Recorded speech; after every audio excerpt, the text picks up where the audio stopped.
of SOLR, which stands for Students Organizing for Labor Rights.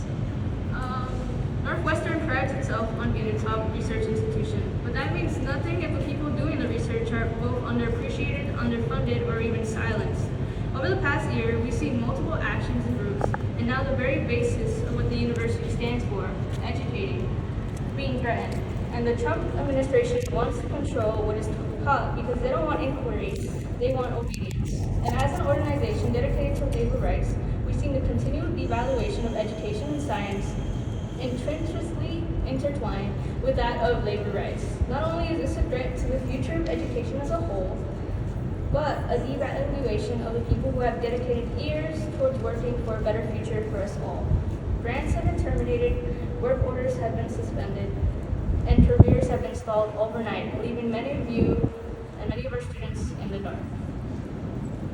The labor of research is not being valued for the life-saving work it is, and without science and without funding the people who create it, we would not be able to work towards the common goal of public good and the ability to build a better future.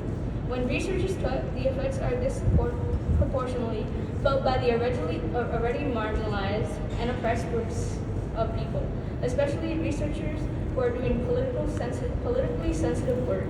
And this is not just a science issue, but a labor issue and an equity issue as well. No matter what the administration says, we know the importance that diversity, equity, and inclusion policies have in our community, and we will not allow each other to be silenced by its continuation. We know that DEI was put in place because we work within a systematically racist and classist institution, and we refuse to uphold these systems any longer.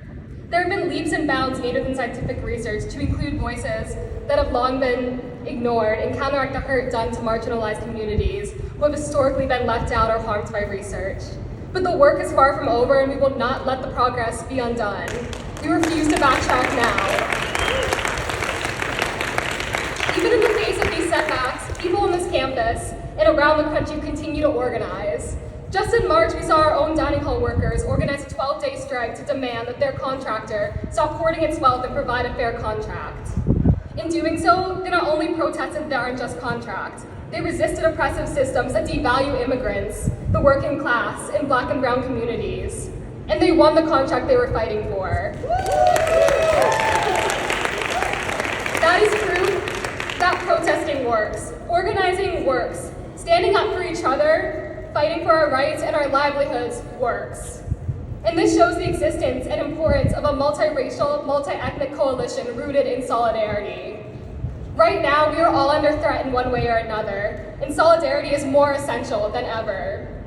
We, as Students Organizing for Labor Rights members, stand with everyone who is being targeted by this administration's actions.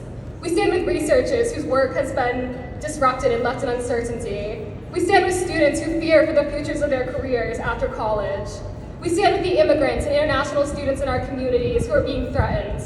And we fear for the future existence of the life-saving scientific research that is being conducted here. As undergraduate students, we find ourselves in a unique position to put pressure on the university to resist the federal government's attacks on research and higher education. And we will continue to stand with the scientific community in their fight to protect their research, let their voices be heard, and the future of their work. Thank you. And next up, we would like to